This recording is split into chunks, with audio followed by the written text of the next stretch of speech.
ಎಲ್ಲ ಆತ್ಮೀಯ ಸ್ಪರ್ಧಾರ್ಥಿಗಳಿಗೂ ಕೂಡ ಲೈನ್ಸ್ ಕರಿಯರ್ ಅಕಾಡೆಮಿಗೆ ಸ್ವಾಗತವನ್ನು ಕೋರ್ತಾ, ಆತ್ಮೀಯ ಸ್ಪರ್ಧಾರ್ಥಿಗಳೇ, ನಾವು ಈಗಾಗಲೇ ಕ್ವಶನ್ ಪೇಪರ್ ಅನಾಲಿಸಿಸ್ ಒಂದು ಸರಣಿಯನ್ನು ಪ್ರಾರಂಭಿಸಿದ್ದೀವಿ. ಪರೀಕ್ಷೆಯಲ್ಲಿ ಯಾವ ರೀತಿಯಾದ ಪ್ರಶ್ನೆಗಳು ಬರ್ತಾವ, ನಾವು ಯಾವ ರೀತಿಯಾದ ಪ್ರಶ್ನೆಗಳಿಗೆ ಯಾವ ರೀತಿಯಾದ ಉತ್ತರವನ್ನು ಕೊಡಬೇಕು ಅನ್ನುವಂಥದ್ದನ್ನು ಅತ್ಯಂತ ಸವಿವರವಾಗಿ ತಿಳ್ಕೊಳ್ಬೇಕು ಅನ್ನುವಂಥ ಒಂದು ಉದ್ದೇಶದಿಂದ ಏನು ಮಾಡಿದ್ದೀವಪ್ಪ ಅಂತಂದ್ರೆ ಕ್ವಶನ್ ಪೇಪರ್ ಅನಾಲಿಸಿಸ್ ಸರಣಿಯನ್ನು ಪ್ರಾರಂಭಿಸಿದ್ದೀವಿ.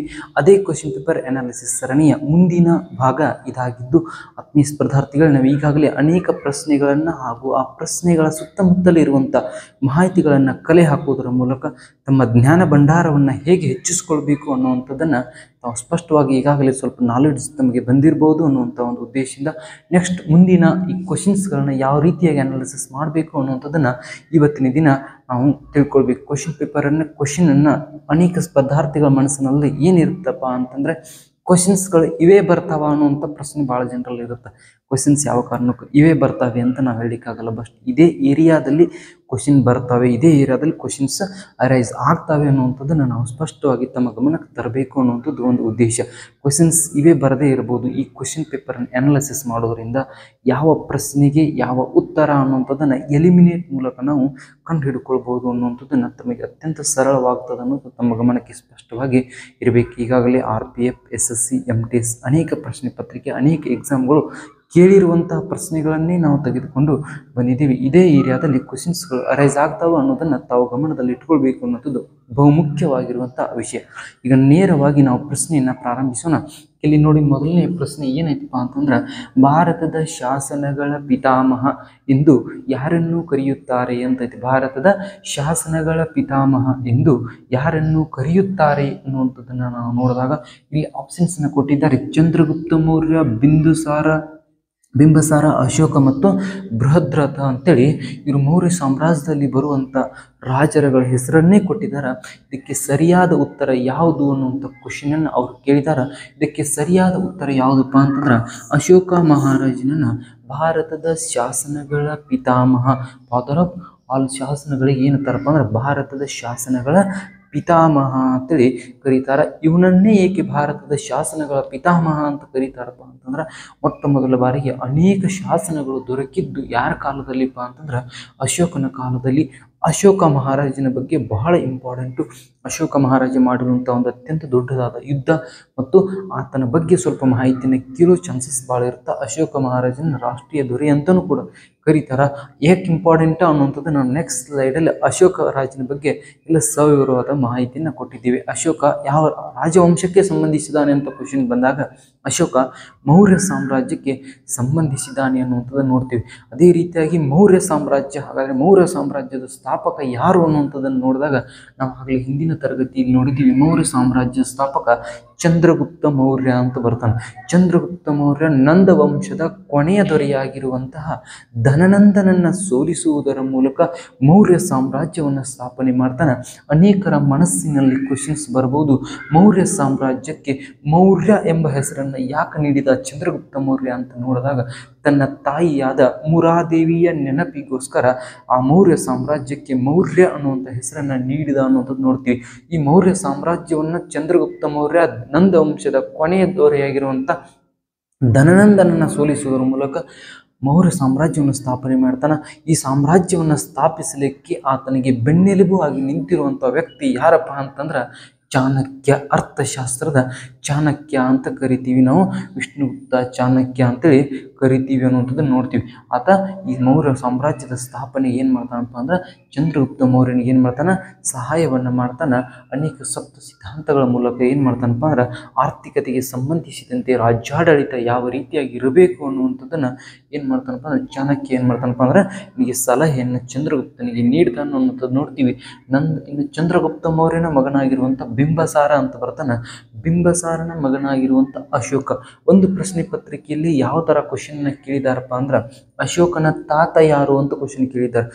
ತಾತ ಚಂದ್ರಗುಪ್ತ ಮೌರ್ಯ ಅನ್ನೋದನ್ನು ತಾವು ಸ್ಪಷ್ಟವಾಗಿ ಗಮನದಲ್ಲಿಟ್ಟುಕೊಂಡು ಬೃಹದ್ರಥ ಬರ್ತಾನೆ. ಮೌರ್ಯ ವಂಶದ ಕೊನೆಯ ದೊರೆ ಯಾರಪ್ಪ ಅಂದ್ರೆ ಬೃಹದ್ರಥ ಅಂತ ಬರ್ತಾನೆ. ಹೀಗೆ ಇತಿಹಾಸವನ್ನು ನಾವು ಓದುವ ಸಮಯದಲ್ಲಿ ಒಂದನ್ನೊಂದು ಲಿಂಕ್ ಆಗಿ ಇಟ್ಕೊಂಡು ಒಂದು ಕಥೆಯ ರೂಪದಲ್ಲಿ, ಒಂದು ಸ್ಟೋರಿ ರೂಪದಲ್ಲಿ ನೆನಪಿಟ್ಕೊಂಡ್ರೆ ನಮಗೆ ಅತ್ಯಂತ ಸ್ಪಷ್ಟವಾಗಿ ಸರಳವಾಗಿ ನೆನಪಿಟ್ಕೊಳ್ಬಹುದು ಅನ್ನೋದನ್ನು ತಮ್ಮ ಗಮನಕ್ಕೆ ತರ್ತಿದ್ದೀವಿ ಅಷ್ಟೇ. ನೆಕ್ಸ್ಟ್ ಇನ್ನು ಬರ್ತಿರುವಂಥದ್ದು ಸ್ಲೈಡಲ್ಲಿ ಕೊಟ್ಟಿದ್ದೀವಿ ಕಳಿಂಗ ಯುದ್ಧ ಅಂತ ಬರುತ್ತಾ. ಕಳಿಂಗ ಯುದ್ಧ ಕ್ರಿಸ್ತಶಕ ಪೂರ್ವ 261ರಲ್ಲಿ ಏನು ಮಾಡಿದ್ದೀವಿ ಅಂದ್ರೆ ನಡೆಯಿತು ಅನ್ನುವಂಥದ್ದನ್ನು ನೋಡ್ತೀವಿ ನಾವು. 261ರಲ್ಲಿ ಕಳಿಂಗ ಯುದ್ಧ ನಡೆಯಿತು. ಕಳಿಂಗ ಯುದ್ಧ ಯಾರ ಮಧ್ಯೆ ನಡೆಯಿತು ಅಂತ ಕೇಳಿದರೆ ಅಶೋಕ ಮತ್ತು ಖಾರವೇಲನ ಮಧ್ಯೆ ನಡೆಯಿತು ಅಂತ ನಡೀತಾರೆ. ಖಾರವೇಲ ಅನ್ನೋದು ಕಳಿಂಗ ಪ್ರಾಂತ್ಯದಲ್ಲಿ ನಿರ್ದಿಷ್ಟವಾದ ಒಂದು ರಾಜ್ಯಾಡಳಿತ ಇರಲಿಲ್ಲ ಅನ್ನುವಂಥದ್ದು ಅಲ್ಲಿ ಅನೇಕ ಅನುಮಾನಗಳಿಗೆ ಇನ್ನೂ ಕಾರಣವಾಗಿಯೇ ಉಳಿದಿದೆ ಅನ್ನೋದು ನಾವು ನೋಡ್ತೀವಿ. ಈಗ ನಮ್ಮ ಪ್ರಕಾರ ಕಳಿಂಗ ಎಂಬ ಪ್ರದೇಶವು ಎಲ್ಲಿ ಐತಿಪ್ಪ ಅಂತಂದ್ರೆ ಇಂದಿನ ಕಳಿಂಗ ಪ್ರದೇಶವು ಒರಿಸ್ಸಾ ರಾಜ್ಯದಲ್ಲಿದೆ ಅನ್ನೋದು ನೋಡ್ತೀವಿ. ಒರಿಸ್ಸಾ ರಾಜ್ಯದಲ್ಲಿ ಯಾವುದಪ್ಪ ಅಂದ್ರೆ ಕಳಿಂಗ ಎಂಬ ಪ್ರದೇಶ ಇದೆ ಅನ್ನುವಂಥದ್ದು ನೋಡ್ತೀವಿ. ಈ ಪ್ರದೇಶದಲ್ಲಿ ಅಶೋಕ ಮತ್ತು ಕಳಿಂಗ ರಾಜ್ಯದ ಮಧ್ಯೆ ಎಲ್ಲಿ ನಡೀತಪ್ಪ ಅಂದ್ರೆ ಕಳಿಂಗ ಪ್ರದೇಶಕ್ಕೋಸ್ಕರ ಕಳಿಂಗ ಅನ್ನುವಂಥ ಯುದ್ಧ 261ರಲ್ಲಿ ಕ್ರಿಸ್ತಶಕ ಪೂರ್ವ 261ರಲ್ಲಿ ನಡೆಯಿತು ಅನ್ನೋದನ್ನು ನಾವು ಗಮನಕ್ಕೆ ಇಟ್ಕೋಬೇಕು. ನೆಕ್ಸ್ಟ್ ಇಲ್ಲೇ ಇನ್ನೊಂದ್ಸಲ ಕನ್ಫ್ಯೂಷನ್ ಆಗುವಂಥದ್ದು ಇರುತ್ತೆ. ಏನಪ್ಪ ಅಂತಂದ್ರೆ ಕಳಿಂಗ ಅನ್ನುವಂಥ ಒಂದು ಪ್ರಶಸ್ತಿಯನ್ನು ನೀಡ್ತಾರೆ. ಈ ಕಳಿಂಗ ಎಂಬ ಪ್ರಶಸ್ತಿ ಯಾವ ಕ್ಷೇತ್ರಕ್ಕೆ ಸಂಬಂಧಿಸಿದೆ ಅಂತ ಕ್ವಶನ್ ಅರೈಸ್ ಆಗೋ ಚಾನ್ಸಸ್ ಇರ್ತದೆ. ನಾವು ಇತಿಹಾಸನ ಓದಿದ ಸಮಯದಲ್ಲಿ ಮಹಾರಾಜನ ಬಗ್ಗೆ ಓದಿರ್ತೀವಿ, ಅಶೋಕ ಮಹಾರಾಜನ ಬಗ್ಗೆ ಓದಿರ್ತೀವಿ, ಇದಕ್ಕೆ ಸಂಬಂಧಿಸಿರ್ಬೋದೇನೋ ಅನ್ನೋದು ನಮ್ಮ ತಲೆಯಲ್ಲಿ ಇರ್ತದೆ.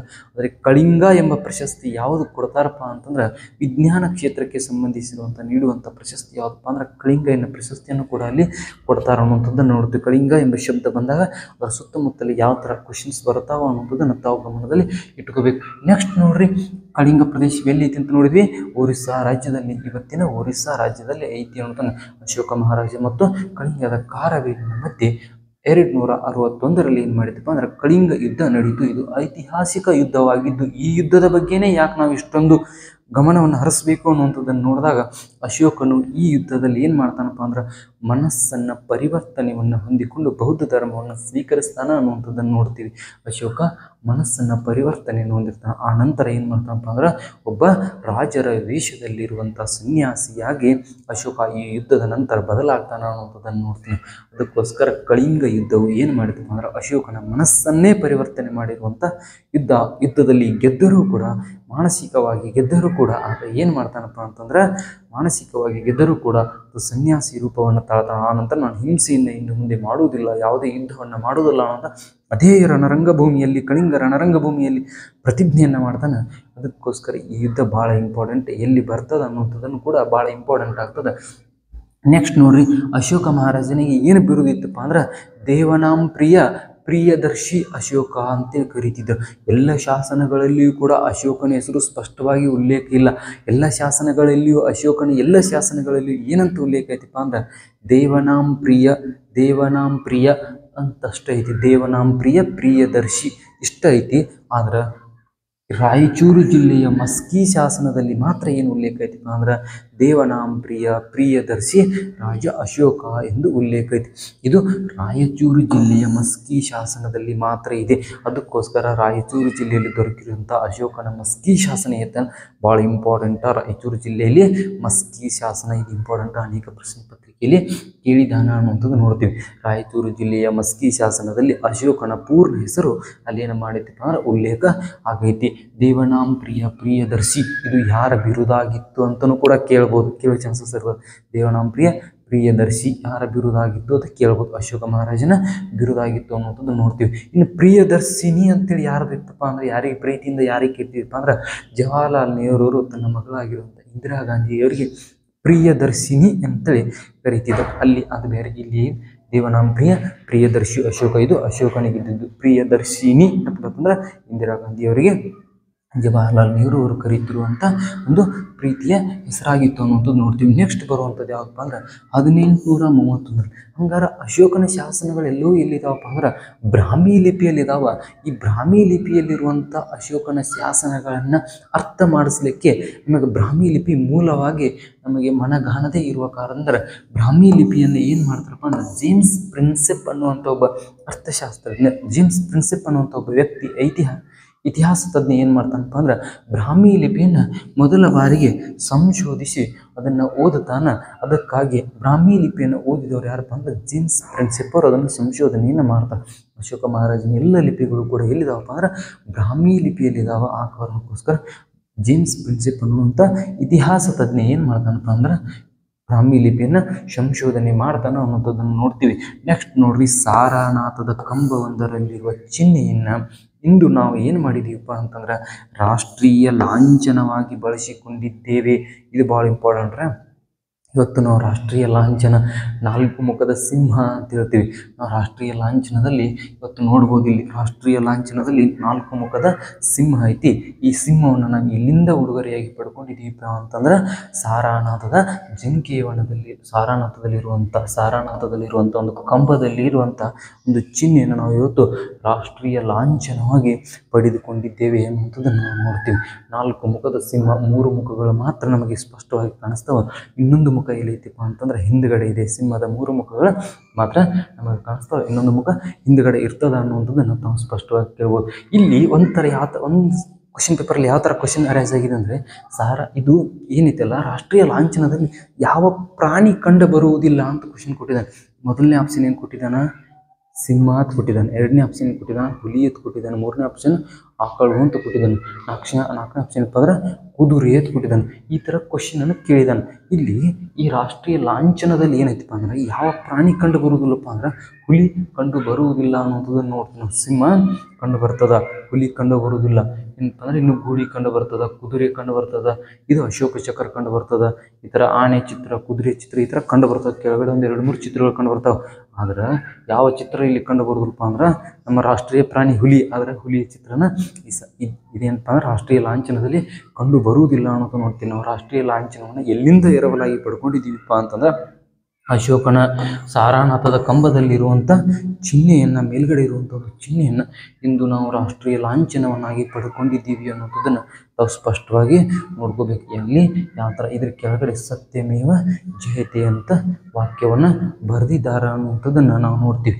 ನೆಕ್ಸ್ಟು ಇದು ರಾಷ್ಟ್ರೀಯ ಲಾಂಛನದ ಬಗ್ಗೆ ನಾವು ತಿಳ್ಕೊಳ್ಳೇಬೇಕಾಗಿರುವಂಥ ಇಂಪಾರ್ಟೆಂಟ್ ಮಾಹಿತಿ ಅನ್ನುವಂಥದ್ದನ್ನು ನೋಡ್ತೀವಿ. ಇಲ್ಲಿ ನೋಡ್ರಿ, ಸಾರಾನಾಥದಲ್ಲಿರುವ ಸಾಂಚಿ ಸ್ತೂಪವು ಮಧ್ಯಪ್ರದೇಶದೊಳಗೈತಿ. ಇಲ್ಲಿ ನೋಡ್ರಿ, ಸಾರಾನಾಥದಲ್ಲಿರುವಂಥ ಸಾಂಚಿ ಸ್ತೂಪ ಏನೈತಿಲ್ಲ ಅದನ್ನು, ಆ ಚಿತ್ರನ ಇವತ್ತು ನಾವು 200 ರೂಪಾಯಿ ಹೊಸ 200 ರೂಪಾಯಿ ನೋಟನ್ನು ಏನು ಮಾಡ್ತೀವಲ್ಲ, ಹೊಸ 200 ರೂಪಾಯಿ ನೋಟಿನ ಹಿಂದುಗಡೆ ಯಾವ ಚಿತ್ರಣ ಐತಿಪ್ಪ ಅಂತಂದ್ರೆ ಯಾವುದೈತಿಪ್ಪ ಅಂತಂದ್ರೆ ಸಾರಾನಾಥದಲ್ಲಿರುವ ಸಾಂಚಿ ಸ್ತೂಪದ ಚಿತ್ರಣ. ಅದೇ 200 ರೂಪಾಯಿ ನೋಟ್ ಇದ್ರೆ ತಾವು ಹಿಂದುಗಡೆ ನೋಡ್ತೀವಿ. ಇನ್ನೊಂದು ಕ್ವಶನ್ ಯಾವ ಥರ ಕೇಳ್ತಾನಂದ್ರೆ, ಯಾವ್ದಾವ್ದು ನೋಟಿನ ಮ್ಯಾಗ ಯಾವ್ಯಾವ ನೋಟಿನ ಹಿಂದುಗಡೆ ಯಾವ ಚಿತ್ರಣಗಳು ಅದಾವ ಅನ್ನೋಂಥದ್ದನ್ನು ಕ್ವಶನ್ ಕೇಳೋ ಚಾನ್ಸಸ್ ಇರ್ತದೆ. ಅದಕ್ಕೋಸ್ಕರ 10 ರೂಪಾಯಿ ನೋಟಿನ ಮೇಲೆ ಯಾವುದೈತಪ್ಪ ಅಂತಂದ್ರೆ ಕೋಣಾರ್ಕ್ ಸೂರ್ಯ ದೇವಾಲಯದ ಚಿತ್ರಣ ಅದೇ ಅನ್ನೋಂಥದ್ದನ್ನು ನಾವು ತಿಳ್ಕೋಬೇಕು. 100 ನೋಟಿನ ಹೊಸ 100 ನೋಟಿನ ಹಿಂದುಗಡೆ ಯಾವುದಪ್ಪ ಅಂದ್ರೆ ರಾಣಿ ಕಿ ವಾವ್, 1ನೇ ಭೀಮದೇವ ತನ್ನ ಹೆಂಡತಿಗೋಸ್ಕರ ಕಟ್ಟಿಸಿರುವಂಥ ರಾಣಿ ಕಿ ವಾವ್ ಇದೆ. ಇನ್ನು 200 ನೋಟಿನ ಮೇಲೆ ಯಾವುದೈತಿಪ್ಪ ಅಂತಂದ್ರೆ ಸಾಂಚಿ ಸ್ತೂಪದ ಐತಿ. ಮಧ್ಯಪ್ರದೇಶದಲ್ಲಿರುವಂಥ ಸಾಂಚಿ ಸ್ತೂಪದ ಚಿತ್ರಣ ಇದೆ ಅನ್ನುವಂಥದ್ದು ನೋಡ್ತೀವಿ. 500 ರೂಪಾಯಿ ನೋಟದ ಮೇಲೆ ಯಾವುದೈತಿಪ್ಪ ಅಂತಂದ್ರೆ ಕೆಂಪು ಕೋಟೆಯ ಚಿತ್ರಣ ಇದೆ ಅನ್ನುವಂಥದ್ದು ನೋಡ್ತೀವಿ. ಈ ಥರ ಯಾವ್ಯಾವ ನೋಟಿನ ಹಿಂದುಗಡೆ ಯಾವ್ಯಾವ ಚಿತ್ರಣಗಳದಾವ, ಯಾವ ನೋಟಿನ ಮೇಲೆ ಎಷ್ಟು ಭಾಷೆಗಳಿಂದ ಬರೆಯಲ್ಪಟ್ಟಿದೆ ಅನ್ನುವಂಥದ್ದನ್ನು ಸ್ಪಷ್ಟವಾಗಿ ಒಂದ್ಸಲ ನೋಡ್ಕೊಂಡಿರ್ಬೇಕು. ಇಲ್ಲೇ ಕ್ವಶನ್ ಕೇಳ್ತಾವ ಅಂತ ಅಕ್ಯುರೇಟಾಗಿ ಯಾರಿಂದನೂ ಇಮ್ಯಾಜಿನ್ ಮಾಡಲಿಕ್ಕೆ, ಕಲ್ಪಿಸ್ಕೊಳ್ಳಿಕ್ಕೆ ಆಗೋದಿಲ್ಲ ಅನ್ನೋಂಥದ್ದು ನೋಡ್ತೀವಿ. ಎಂಟೈರ್ ನಾಲೆಡ್ಜು ನಾವು ಪಡ್ಕೊಂಡಿರ್ಬೇಕು. ಇನ್ನು ನೋಡ್ರಿ, ಆಗಲೇ ನಾ ಹೇಳಿದೆ, ಬೃಹದ್ರಥ ಅನ್ನುವಂಥ ವ್ಯಕ್ತಿ ಯಾರಪ್ಪ ಅಂದ್ರೆ ಮೌರ್ಯ ವಂಶದ ಏನಾಗಿದ್ದೇವ ಕೊನೆಯ ದೊರೆಯಾಗಿದ್ದ. ಈತನ ನಂತರ ಮೌರ್ಯ ಸಾಮ್ರಾಜ್ಯ ಮುಗಿದು ಹೋಗ್ತದೆ ಅಲ್ಲಿಗೆ. ಮೊದಲಿಗೆ ಮೌರ್ಯ ಸಾಮ್ರಾಜ್ಯವನ್ನು ಸ್ಥಾಪಿಸಿದವನು ಯಾರು? ಚಂದ್ರಗುಪ್ತ ಮೌರ್ಯ. ಕೊನೆಯ ದೊರೆ ಯಾರು? ಬೃಹದ್ರಥ. ಅತ್ಯಂತ ಶ್ರೇಷ್ಠ ಪ್ರಸಿದ್ಧ ದೊರೆ ಯಾರು? ಅಶೋಕ ಮಹಾರಾಜ. ಆತ ಮಾಡಿದ ಯುದ್ಧ ಕಳಿಂಗ ಯುದ್ಧ. ಈ ಥರ ಕ್ವಶನ್ಸನ್ನು ಕೇಳ್ತಿರ್ತಾರೆ. ತಾವುಗಳು ಕೂಡ ಎಂಟೈರ್ ನಾಲೆಡ್ಜನ್ನು ಪಡ್ಕೊಂಡಿರಬೇಕು ಅನ್ನೋದು. ನೆಕ್ಸ್ಟ್ ಪ್ರಶ್ನೆ ಯಾವುದಪ್ಪ ಅಂತಂದ್ರೆ ನೋಡಿದಾಗ ನಮಗೆ ಗೊತ್ತಾಗೋದು ಯಾಕಂದ್ರೆ ಭಾರತದ ಹೆಬ್ಬಾಗಿಲು ಎಂದು ಯಾವ ಬಂದರನ್ನು ಕರೆಯುತ್ತಾರೆ ಅಂತ ನೋಡ್ತೀವಿ. ಭಾರತದ ಹೆಬ್ಬಾಗಿಲು ಎಂದು ಯಾವ ಬಂದರನ್ನು ಕರೆಯುತ್ತಾರೆ? ನಮ್ಮ ಅನೇಕ ಸ್ಪರ್ಧಾರ್ಥಿಗಳಿಗೆ ಯಾವ ಥರ ಇರ್ತದಪ್ಪ ಅಂದ್ರೆ ಬಂದರು ಅಂದರೆ ಏನನ್ನೂ ಗೊತ್ತಿರೋದಿಲ್ಲ. ಅದಕ್ಕೋಸ್ಕರ ಬಂದರು ಅಂದರೆ ಏನಪ್ಪ ಅಂತಂದ್ರೆ ಪೋರ್ಟ್. ಬಂದರಿಗೆ ಏನಂತಪ್ಪ ಅಂದ್ರೆ ಪೋರ್ಟ್ ಅಂತ ಕರೀತಾರೆ. ಬಂದರು ಅಂದರೆ ಏನಪ್ಪ ಅಂತಂದ್ರೆ ಹಡಗು ಬಂದು ನಿಲ್ಲುವಂಥ ಸ್ಥಳವನ್ನು ನಾವೇನೈತಿಪ್ಪ ಅಂದ್ರೆ ಬಂದರು ಅಂತೇಳಿ ಕರಿತೀವಿ. ಹಡಗುಗಳು ಬಂದು ನಿಲ್ಲುವಂಥ ಸ್ಥಳವನ್ನು ಏನೈತಿಪ್ಪ ಅಂದ್ರೆ ಬಂದರು ಅಂತೇಳಿ ಕರಿತೀವಿ ಅನ್ನೋದನ್ನು ತಾವು ನೋಡ್ಕೋಬೇಕು. ನೆಕ್ಸ್ಟ್ ಬರುವಂಥದ್ದು, ಹಾಗಾದರೆ ಭಾರತದ ಹೆಬ್ಬಾಗಿಲು ಅಂತೇಳಿ ಯಾವ ಬಂದರನ್ನು ಕರೀತಾರೆ ಅನ್ನುವಂಥದ್ದನ್ನು ನಾವು ನೋಡಿದಾಗ ಇಲ್ಲಿ ಸರಿಯಾದ ಉತ್ತರ ಯಾವುದಪ್ಪ ಅಂದ್ರೆ ಮುಂಬೈ ಬಂದರು. ಯಾವುದಪ್ಪ ಅಂತಂದ್ರೆ ಮುಂಬೈ ಬಂದರುವನ್ನು ಭಾರತದ ಹೆಬ್ಬಾಗಿಲು ಅಂತೇಳಿ ಕರೀತಾರ ಅನ್ನೋದನ್ನು ತಾವು ಸ್ಪಷ್ಟವಾಗಿ ತಿಳ್ಕೊಬೇಕು. ಅಷ್ಟೇ ಅಲ್ಲ, ಯಾವ ಬಂದರುಗಳು ಎಲ್ಲೆಲ್ಲಿ ಕಂಡು ಬರ್ತಾವೆ ಅನ್ನೋದನ್ನು ತಾವು ತಿಳ್ಕೊಂಡಿರ್ಬೇಕು. ಮಂಗಳೂರು ಬಂದರು ನಮ್ಮ ಕರ್ನಾಟಕದಲ್ಲಿ ಕಂಡು ಬರುವಂಥದ್ದು. ಕೊಚ್ಚಿನ್ ಬಂದರು ಯಾವುದಪ್ಪ ಅಂತಂದ್ರೆ ಕೇರಳದಲ್ಲಿ ಕಂಡು ಬರ್ತದೆ. ನೆಕ್ಸ್ಟ್ ಕೋಲ್ಕತ್ತಾ ಬಂದರು ಬರ್ತದೆ ಪಶ್ಚಿಮ ಬಂಗಾಳದಲ್ಲಿ ಕಂಡು ಬರ್ತದೆ ನೋಡ್ತೀವಿ. ಹಾಗಾದರೆ ಯಾವ ಬಂದರುಗಳ ವಿಶೇಷತೆ ಏನೇನದ ಅನ್ನೋದನ್ನು ತಿಳ್ಕೋದು ಭಾಳ ಇಂಪಾರ್ಟೆಂಟ್. ಈ ಕ್ವಶನ್ ಕೇಳಿದಾನಂದ್ರೆ ಇದೊಂದು ಕ್ವಶನ್ನ ಬೇರೆ ಥರ ಇದೇ ಟೈಪ್ ಕ್ವಶನ್ ಕೇಳಬಹುದು. ಅದಕ್ಕೋಸ್ಕರ ಈ ಕ್ವಶನ್ ಸುತ್ತಮುತ್ತ ಯಾವ ಥರ ಮಾಹಿತಿ ನಾವು ಕಲೆ ಹಾಕಬೇಕಪ್ಪ ಅಂತಂದ್ರೆ ಇಲ್ಲಿ ನೋಡ್ರಿ ಮಾಹಿತಿ. ಭಾರತದ ಹೆಬ್ಬಾಗಿಲು ಆಗಲೇ ಕೇಳಿದ ಭಾರತದ ಹೆಬ್ಬಾಗಿಲು ಅತಿ ದೊಡ್ಡ ಬಂದರು ಮತ್ತು ಅತಿ ದೊಡ್ಡ ಬಂದರು ಯಾವುದಪ್ಪ ಅಂದ್ರೆ ಮುಂಬೈ ಬಂದರು. ಮುಂಬೈ ಪೋರ್ಟ್ ಏನಂತಲೇ ಭಾರತದ ಹೆಬ್ಬಾಗಿಲು ಅಂತಲೂ ಕರೀತೀವಿ ನಾವು ಇದನ್ನು.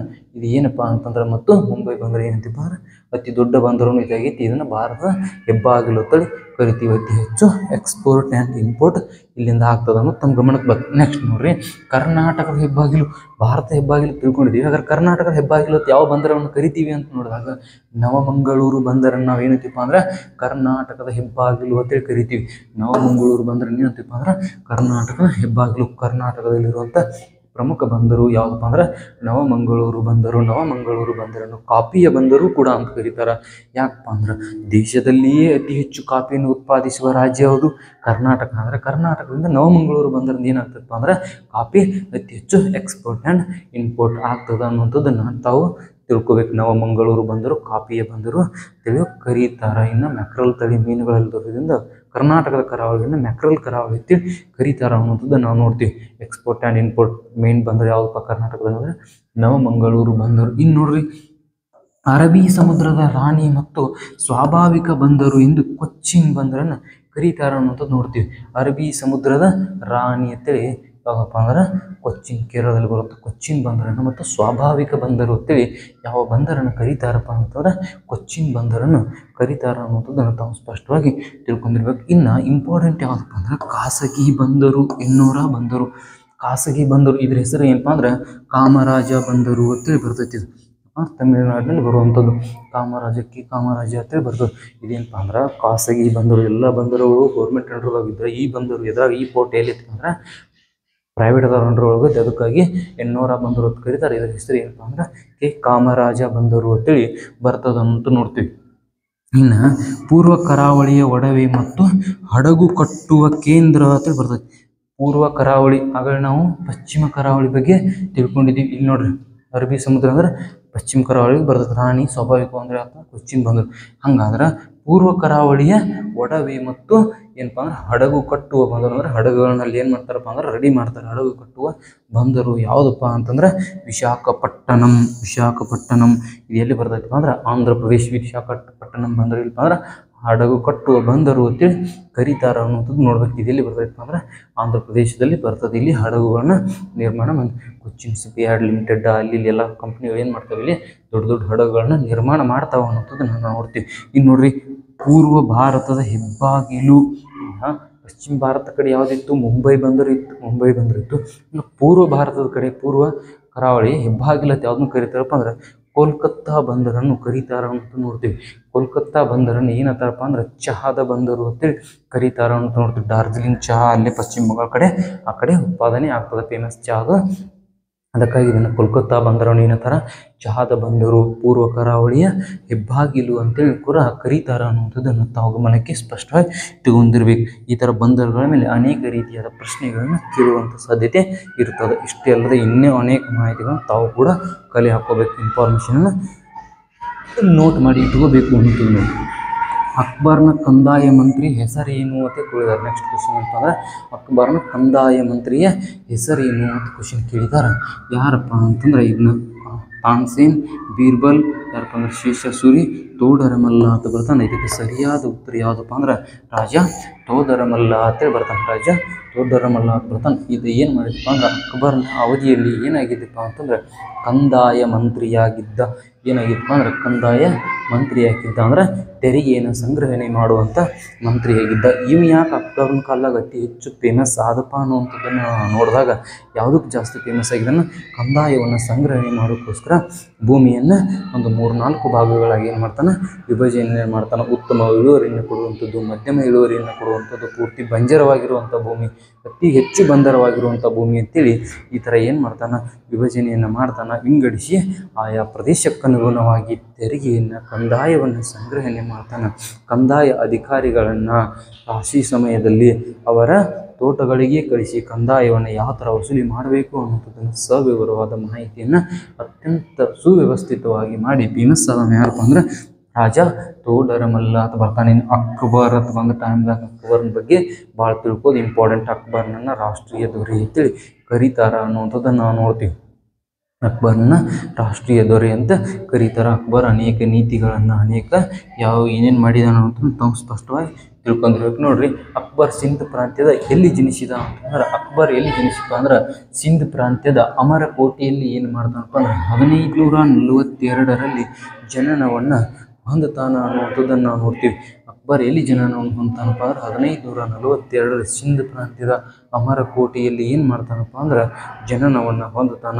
ಈತ 13ನೇ ವಯಸ್ಸಿನಲ್ಲಿಯೇ ಏನು ಮಾಡ್ತಾನಪ್ಪ ಅಂದ್ರೆ ಅಧಿಕಾರವನ್ನು ಸ್ವೀಕರಿಸ್ತಾನ, ಅಧಿಕಾರವನ್ನು ತಗೋತಾನೆ 13ನೇ ವಯಸ್ಸಿನಲ್ಲಿ ಅಧಿಕಾರಕ್ಕೆ ಬಂದ ನಂತರ ಏನು ಮಾಡ್ತಾನಪ್ಪ ಅಂದ್ರೆ 1556ರಲ್ಲಿ ಎರಡನೇ ಪಾಣಿಪತ್ ಕದನ, 1ನೇ ಪಾಣಿಪತ್ ಕದನ, 2ನೇ ಪಾಣಿಪತ್ ಕದನ, 3ನೇ ಪಾಣಿಪತ್ ಕದನ ಬರ್ತಾವೆ. ಈ ಪಾಣಿಪತ್ ಕದನಗಳ ಬಗ್ಗೆ ಮಾಹಿತಿ ಇರಬೇಕು. ಇಸ್ವಿ ಸಮೇತ ಕೇಳ್ತಾನೆ ಅದನ್ನು. 1556ರಲ್ಲಿ ಎರಡನೇ ಪಾಣಿಪತ್ ಕದನ ಯಾರ್ಯಾರ ಮಧ್ಯೆ ನಡೀತಪ್ಪ ಅಂದ್ರೆ ಅಕ್ಬರ್ ಮತ್ತು ಹೇಮುವಿನ ಮಧ್ಯೆ ನಡೆಯಿತು ಅನ್ನೋದನ್ನು ನೋಡ್ತೀವಿ. ಅಕ್ಬರ್ ಮತ್ತು ಹೇಮುವಿನ ಮಧ್ಯದಲ್ಲಿ ನಡೀತದೆ. ಹೇಮು ಏನು ಮಾಡ್ತಾನಪ್ಪ ಅಂದ್ರೆ ಈ ಎರಡನೇ ಪಾಣಿಪತ್ ಕದನದಲ್ಲಿ ಏನು ಮಾಡ್ತಾನಪ್ಪ ಅಂದ್ರೆ ಅಕ್ಬರ್ನಿಂದ ಸೋಲಲ್ಪಡ್ತಾನ, ಹೇಮು ಸೋಲುತ್ತಾನ ಅನ್ನುವಂಥದ್ದನ್ನು ತಾವು ನೋಡ್ತೀವಿ. ಯಾರ ಸಹಾಯದಿಂದ? ತಮ್ಮ ಮಾವನಾಗಿರುವಂಥ ಬೈರಾಮ್ ಖಾನನ ಸಹಾಯದಿಂದ ಏನು ಮಾಡ್ತಾನಪ್ಪ ಅಂದ್ರೆ ಅಕ್ಬರ್ ಏನು ಮಾಡ್ತಾನೆ ಇಲ್ಲಿ ಎರಡನೇ ಪಾಣಿಪತ್ ಕದನದಲ್ಲಿ ಜಯಶಾಲಿ ಆಗ್ತಾನ ಅನ್ನುವಂಥದ್ದನ್ನು ನೋಡ್ತೀವಿ. ಹಂಗಾರ ಮೊದಲನೇ ಪಾಣಿಪತ್ ಕದನ ಯಾರ್ಯಾರ ಮಧ್ಯೆ ನಡೀತು ಅಂತ ನಮಗೆ ತಿಳ್ಕೊಳ್ಳೋದು ಭಾಳ ಇಂಪಾರ್ಟೆಂಟ್. ಮೊದಲನೇ ಪಾಣಿಪತ್ ಕದನ 1556ರಲ್ಲಿ ಇಬ್ರಾಹಿಂ ಲೋಧಿ ಮತ್ತು ಬಾಬರ್ ಮಧ್ಯೆ ನಡೀತು ಅನ್ನೋದು ನೋಡ್ತೀವಿ ನಾವು. ಇಬ್ರಾಹಿಂ ಲೋಧಿ ಮತ್ತು ಬಾಬರ್ ಮಧ್ಯೆ ನಡೀತದ, ಲೋಧಿ ಮತ್ತು ಬಾಬರ್ ಮಧ್ಯೆ ನಡೀತದೆ. ಈ ಥರ ಯಾರ್ಯಾರ ಮಧ್ಯೆ ಎಷ್ಟನೇ ಪಾಣಿಪತ್ ಕದನ ನಡೀತು ಅನ್ನೋದನ್ನು ತಾವು ತಿಳ್ಕೊಂಡಿರ್ಬೇಕು. ನೆಕ್ಸ್ಟ್ ಏನಪ್ಪ ಅಂದ್ರೆ ಅಕ್ಬರ್ ಏನು ಮಾಡ್ತಾನಪ್ಪ ಅಂದ್ರೆ ದಿನ್-ಇ-ಇಲಾಹಿ ಅನ್ನುವಂಥ ತಾನೇ ಒಂದು ಹೊಸ ಧರ್ಮವನ್ನು ಹುಟ್ಟು ಹಾಕ್ತಾನೆ. ಸರ್ವಧರ್ಮ ಸಮನ್ವಯತೆಯನ್ನು ಸಾರಬೇಕು ಅನ್ನುವಂಥ ಉದ್ದೇಶದಿಂದ ಹೊಸ ಧರ್ಮವನ್ನು ಹುಟ್ಟು ಹಾಕ್ತಾನೆ. ಆ ಧರ್ಮದ ಹೆಸರು ಏನಪ್ಪ ಅಂತಂದ್ರೆ ದಿನ್-ಇ-ಇಲಾಹಿ ಅನ್ನುವಂಥ ಒಂದು ಹೊಸ ಧರ್ಮವನ್ನು ಹುಟ್ಟು ಹಾಕ್ತಾನೆ. ಏನು ಮಾಡ್ತಾನಪ್ಪ ಅಂದ್ರೆ ಇದು ರಾಷ್ಟ್ರೀಯ ಧರ್ಮವನ್ನು ಆರಂಭವನ್ನು ಮಾಡ್ತಾನೆ ಅನ್ನುವಂಥದ್ದನ್ನು ನಾವು ನೋಡ್ತೀವಿ. ಈ ಧರ್ಮಕ್ಕೆ ಸೇರಿದ ಮೊದಲಿಗೆ ಯಾರಪ್ಪ ಅಂತಂದ್ರೆ ಬೀರ್ಬಲ್ ಅಂತೇಳಿ ಬರ್ತಾನೆ. ಇಲ್ಲಿ ಮಿಸ್ ಆಗಿದೆ ನೋಡು, ಯಾರಪ್ಪ ಅಂದ್ರೆ ಬೀರ್ಬಲ್ ಅಂತೇಳಿ ಬರ್ತಾನೆ. ಈ ಧರ್ಮಕ್ಕೆ ಸೇರಿದ ಮೊದಲ ದೊರೆ ಅನ್ನುವಂಥದ್ದು ನೋಡ್ತೀವಿ ನಾವು. ಮೊದಲಿಗ ಅಂತ ಯಾರಪ್ಪ ಅಂದ್ರೆ ಬೀರ್ಬಲ್. ಇನ್ನು ನೋಡಿ ಅಕ್ಬರ್ ಇಷ್ಟೆಲ್ಲ ಇನ್ನೇನು ದೊಡ್ಡ ದೊಡ್ಡ ಸಾಧನೆ ಮಾಡ್ಯಾನ, ರಾಷ್ಟ್ರೀಯ ದೊರೆ ಅಂತೇಳಿ ಕರ್ದೀವಿ.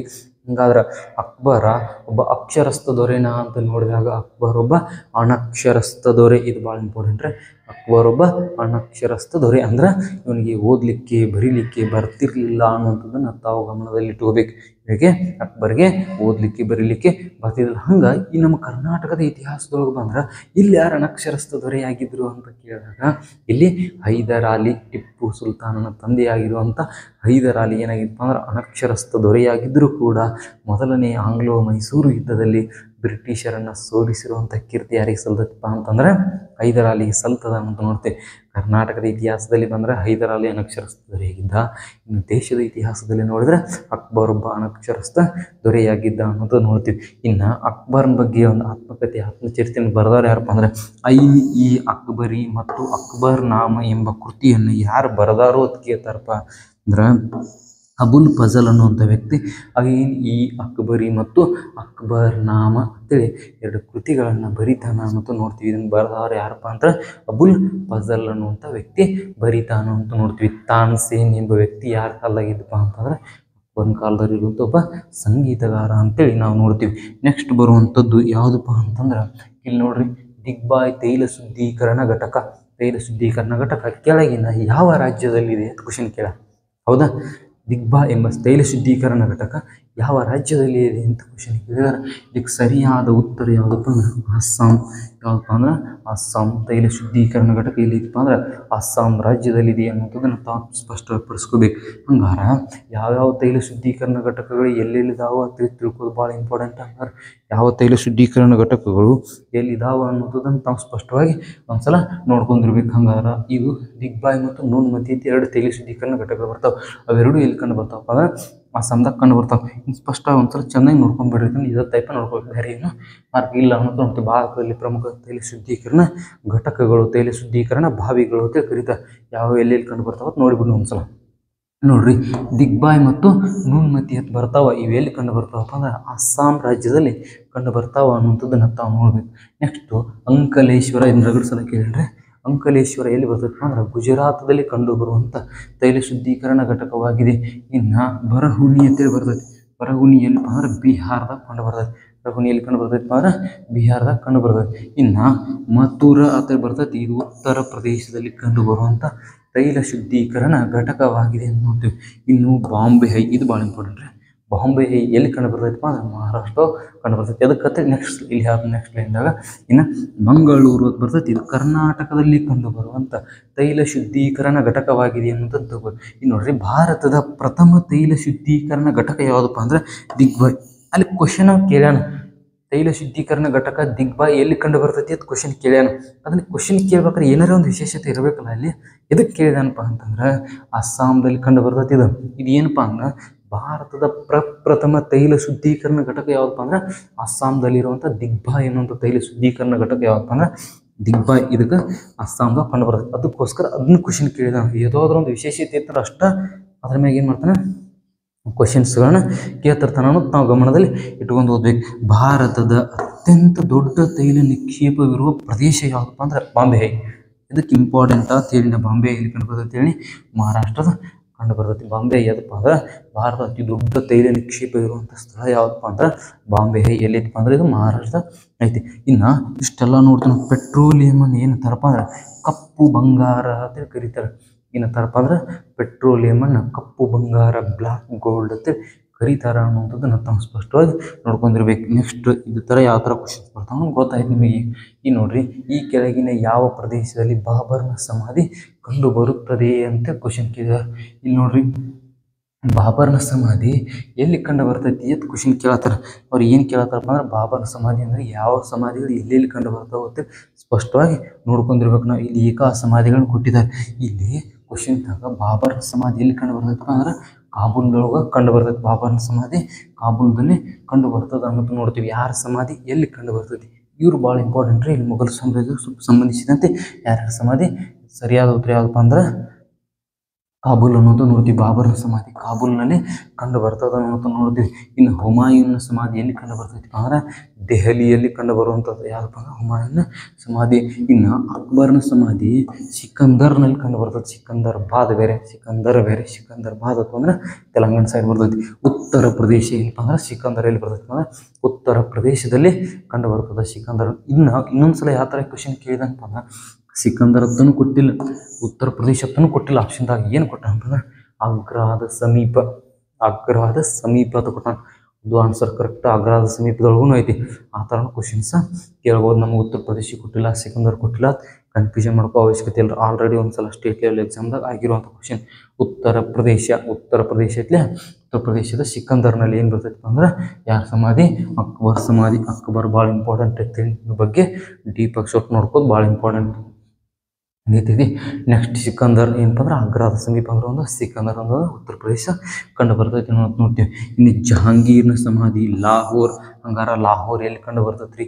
ಇವತ್ತಿನ ಪಾಕಿಸ್ತಾನದಲ್ಲಿ ಐತಿ. ಲಾಹೋರ್ ಎಲ್ಲಿತ್ತಪ್ಪ ಅಂದ್ರೆ ಪಾಕಿಸ್ತಾನದ ರಾಜಧಾನಿ ಲಾಹೋರ್, ಅಲ್ಲಿ ಕಂಡು ಬರ್ತದೆ ಅನ್ನೋದು ನೋಡ್ತೀವಿ. ಇನ್ನು ಶಹಜಾನ್ ಸಮಾಧಿ ನಮಗೆಲ್ಲರಿಗೂ ಓದೈತಿ, ಆಗ್ರಾದಾಗ ಐತಿ. ತಾಜ್ ಮಹಲ್ದಾಗ ಐತ್ಲೆ ಶಹಜಾನ್ ಮತ್ತು ಮಮತಾಜ್ ಅವರ ಸಮಾಧಿಯಲ್ಲಿ ಐತಿಪ್ಪ ಅಂತಂದ್ರೆ ತಾಜ್ ಮಹಲ್ ಉತ್ತರ ಪ್ರದೇಶದ ಆಗ್ರಾದಲ್ಲಿ ಯಮುನಾ ನದಿಯ ದಂಡೆಯ ಮೇಲಿದೆ. ಇದು ಭಾಳ ಇಂಪಾರ್ಟೆಂಟ್. ಇದನ್ನು ಯಾರು ಕಟ್ಟಿಸ್ರು, ಏನು ಮಾಡ್ರು, ಇಂಪಾರ್ಟೆಂಟ್ ಭಾಳ ತಾವು ತಿಳ್ಕೊಂಡಿರ್ಬೇಕು ಅನ್ನೋಂಥದ್ದನ್ನು ನೋಡ್ತೀವಿ. ಇನ್ನು ಜಹಾಂಗೀರ್, ಔರಂಗಜೇಬ್ ಅಂತ ಬರ್ತಾನೆ. ಔರಂಗಜೇಬನ ಸಮಾಧಿ ಔರಂಗಾಬಾದ್ ಎಲ್ಲಿ ಕಂಡು ಬರ್ತೈತಿಪ್ಪ ಅಂತಂದ್ರೆ ಔರಂಗಾಬಾದ್ ಇದು ಮಹಾರಾಷ್ಟ್ರದಲ್ಲಿ ಕಂಡು ಬರ್ತದ ಅನ್ನುವಂಥದ್ದನ್ನು ನೋಡ್ತೀವಿ. ಔರಂಗಜೇಬನ ಸಮಾಧಿ ಔರಂಗಾಬಾದ್ ಯಾವ ರಾಜ್ಯಪ್ಪ ಅಂದ್ರೆ ಮಹಾರಾಷ್ಟ್ರ ಅನ್ನುವಂಥದ್ದನ್ನು ನಾವು ಸ್ಪಷ್ಟವಾಗಿ ತಿಳ್ಕೊಂಡಿರ್ಬೇಕು. ನೆಕ್ಸ್ಟ್ ಯಾವಪ್ಪ ಅಂದ್ರೆ ಕೃಷ್ಣಾ ಜಲವಿವಾದ ಈ ಕೆಳಗಿನ ಯಾವ ರಾಜ್ಯಗಳ ಮಧ್ಯೆ ಇದೆ ಅಂತ ಕೇಳಿದಾನೆ. ಜಲವಿವಾದಗಳು ಯಾವ ರಾಜ್ಯಗಳ ಮಧ್ಯೆ ಅದಾವು? ಆದರೆ ಇತ್ತೀಚೆಗೆ ನಮಗೆ ಜಾಸ್ತಿ ನೀರು ಬೇಕಂತ ನದಿಗಳ ಮಧ್ಯೆ ವಿವಾದಗಳು ಉಂಟಾಗುತ್ತೆ. ನದಿಗಳ ಮಧ್ಯೆ ವಿವಾದಗಳು ಉಂಟಾಗುತ್ತೆ ಅವ ಅನ್ನುವಂಥದ್ದು ನಾವು ನೋಡ್ತೀವಿ. ನೆಕ್ಸ್ಟ್ ಯಾವಪ್ಪ ಅಂದ್ರೆ ಕರ್ನಾಟಕ, ಇಲ್ಲಿ ಕೊಟ್ಟಾನ ಆನ್ಸರ್ ಕೊಟ್ಟಾನ, ಕೃಷ್ಣಾ ನದಿ ಜಲ ವಿವಾದ. ಕೃಷ್ಣಾ ನದಿಯ ಜಲ ವಿವಾದ ಇಲ್ಲಿ ನೋಡಿ, ಕೃಷ್ಣಾ ನದಿ ಬಂದಾಗ ಸ್ವಲ್ಪ ನೋಡ್ಕೋಬೇಕು. ಅತಿ ಹೆಚ್ಚು ನೀರಾವರಿ ವ್ಯವಸ್ಥೆಯನ್ನು ಹೊಂದಿರುವಂಥದ್ದು ಯಾವಪ್ಪ ಅಂದ್ರೆ ಕೃಷ್ಣಾ ನದಿ. ನಮ್ಮ ರಾಜ್ಯದಾಗ ಅತಿ ಹೆಚ್ಚು ನೀರಾವರಿ ವ್ಯವಸ್ಥೆ ಹೊಂದಿರೋದು ಯಾವ್ದನ್ನ ಕೃಷ್ಣಾ ನದಿ ನೀರಾವರಿ ವ್ಯವಸ್ಥೆ ಜಾಸ್ತಿ ಐತಿ. ನೆಕ್ಸ್ಟ್ ಕರ್ನಾಟಕದಲ್ಲಿ ಹರಿಯುವ ಅತ್ಯಂತ ಉದ್ದವಾದ ನದಿ ಬಂತಂದ್ರೆ ಯಾವಪ್ಪ ಅಂದ್ರೆ ಕೃಷ್ಣಾ ನದಿ ಬರ್ತೈತಿ. ಕರ್ನಾಟಕದ ಅತ್ಯಂತ ಉದ್ದವಾದ ನದಿ ಬರ್ತಂದ್ರೆ ಕಾವೇರಿ ನದಿ ಬರ್ತೈತಿ. ಇಲ್ಲಿ ಭಾಳ ಇಂಪಾರ್ಟೆಂಟ್. ಕರ್ನಾಟಕದಲ್ಲಿ ಹರಿಯುವ ಅಂತಂದ್ರೆ ಕೃಷ್ಣಾ ನದಿ ಬರ್ತೈತಿ. ಕರ್ನಾಟಕದ ಅಂತಂದ್ರೆ ಕಾವೇರಿ ಬರ್ತೈತಿ. ಕರ್ನಾಟಕದ ಜೀವ ನದಿ ಯಾವುದಪ್ಪ ಅಂದ್ರೆ ಕಾವೇರಿ ನದಿನ ಕರ್ನಾಟಕದ ಜೀವ ನದಿ ಅಂತೇಳಿ ಕರಿತೀವಿ ಅನ್ನೋದು ನೋಡ್ತೀವಿ. ಕೃಷ್ಣಾ ನದಿಯನ್ನು ನಮ್ಮ ಕಡೆ ಏನಂತಾರಪ್ಪ ಅಂದ್ರೆ ಹಿರೇಹೊಳೆ ಅಂತಲೂ ಕರೀತಾರ ಅನ್ನೋದನ್ನು ತಾವು ಸ್ಪಷ್ಟವಾಗಿ ತಿಳ್ಕೊಂಡಿರ್ಬೇಕು. ಕೃಷ್ಣಾ ನದಿಗೆ ಇರುವಂಥ ಅಣೆಕಟ್ಟುಗಳು ಯಾವ ಅನ್ನೋದನ್ನು ಸ್ಪಷ್ಟವಾಗಿ ತಿಳ್ಕೊಂಡಿರ್ಬೇಕು. ಕೃಷ್ಣಾ ನದಿಯ ಅತ್ಯಂತ ಉದ್ದವಾದ ಉಪನದಿ ಯಾವುದಪ್ಪ ಅಂತಂದ್ರೆ ತುಂಗಭದ್ರಾ ನದಿ. ಯಾವ ನದಿ? ತುಂಗಭದ್ರಾ ನದಿ. ಕರ್ನಾಟಕದಲ್ಲಿ ಈಶಾನ್ಯಾಭಿಮುಖವಾಗಿ ಹರಿಯುವಂಥ ಏಕೈಕ ನದಿ ಯಾವುದಪ್ಪ ಅಂದ್ರೆ ತುಂಗಭದ್ರಾ ನದಿ. ತುಂಗಭದ್ರಾ ನದಿಗೆ ತುಂಗಭದ್ರಾ ಜಲಾಶಯವನ್ನು ಕಟ್ಟ್ಯಾರ, ಪಂಪಾ ಜಲಾಶಯತನ ಕರೀತಾರ ಅನ್ನೋದನ್ನು ನಾವು ನೋಡ್ತೀವಿ ಹಂಪಿ ಸಮೀಪದಲ್ಲಿ. ಈಗ ನೋಡ್ರಿ, ಕೃಷ್ಣಾ ನದಿ ಜಲವಿವಾದ ಯಾವ ರಾಜ್ಯಗಳ ಮಧ್ಯೆ ಇರ್ತಾರೆ? ಕರ್ನಾಟಕ, ಮಹಾರಾಷ್ಟ್ರ, ಆಂಧ್ರ ಪ್ರದೇಶದ ಕೊಟ್ಟಾನು. 4ನೇ ಆಪ್ಷನ್ದಾಗ ಏನಿಟ್ಟನಪ್ಪ ಅಂದ್ರೆ ಮೇಲಿನ ಎಲ್ಲ ರಾಜ್ಯಗಳಲ್ಲಿ ಇರ್ತಾನೆ. ಇದಕ್ಕೆ ಸರಿಯಾದ ಉತ್ತರ ಕರ್ನಾಟಕ, ಮಹಾರಾಷ್ಟ್ರ, ಆಂಧ್ರ ಪ್ರದೇಶ. ಆ 3 ರಾಜ್ಯಗಳ ಮಧ್ಯೆ ಜಲ ವಿವಾದ ಇರೋದ್ರಿಂದ ಮೇಲಿನ ಎಲ್ಲ ರಾಜ್ಯಗಳಲ್ಲಿ ಅನ್ನುವಂಥದ್ದು ಸರಿಯಾದ ಉತ್ತರ ಆಗ್ತದೆ. ಸರಿಯಾದ ಉತ್ತರ ಆಪ್ಷನ್ ಡಿ.